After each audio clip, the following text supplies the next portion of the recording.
Representative Tom Emmer planning bid to be next House Majority Leader. Minneapolis Republican Representative Tom Emmer is planning a run to become the next House Majority Leader, following Tuesday's vote that removed Representative Kevin McCarthy as Speaker of the House. Emmer has served as House Majority Whip under McCarthy. As confirmed by CBS News, Emmer is backing current House Majority Leader Republican Representative Steve Scalise, of Louisiana, to become the next House Speaker, saying he would be a great speaker. Scalise is running for speaker while he undergoes treatment for multiple myeloma, a type of blood cancer. The majority leader announced the diagnosis in August and said it is very treatable. He is expected to undergo treatment for several months. Scalise isn't alone in making a run for House Speaker, though. Fellow Republican Representative Jim Jordan of Ohio has also announced intentions to make a bid for the speakership. Jordan is the chairman of the powerful House Judiciary Committee.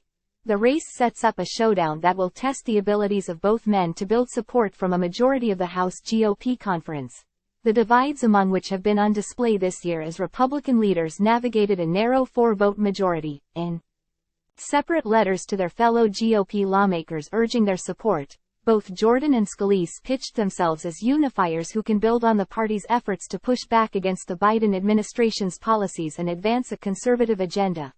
McCarthy's ouster came after Republican Representative Matt Gaetz introduced a motion on Monday, declaring the office of the Speaker of the House of Representatives to be vacant. Gaetz's move to oust McCarthy came after the Speaker worked with Democrats to pass a short-term spending bill. The spending bill, which will temporarily avoid a government shutdown, was originally blocked by a handful of far-right Republicans, including Gaetz.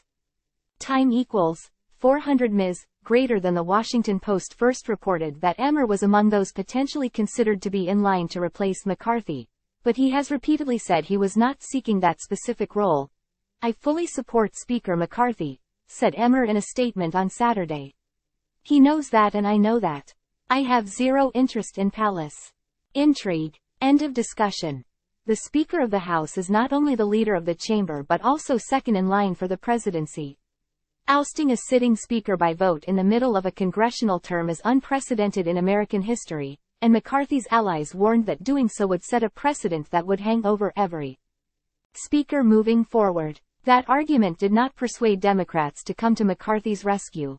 Most Democrats publicly indicated they were not inclined to help McCarthy.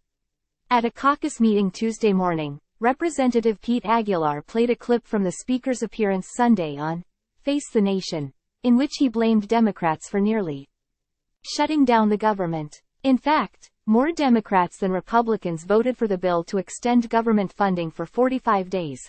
There have been 3 resolutions offered since 1910 to declare the speakership vacant, but only one ever received a vote. In 1910, Republican House Speaker Joe Cannon invited a vote on his ouster, which was easily defeated. Cannon remained Speaker for another year and lost his seat in the 1912 election. Republican Representative Mark Meadows introduced a resolution in 2015 to remove House Speaker John Boehner from leadership. But it never received a floor vote because it wasn't introduced as a privileged resolution, instead being referred to the House Rules Committee. Still, Boehner resigned within 2 months.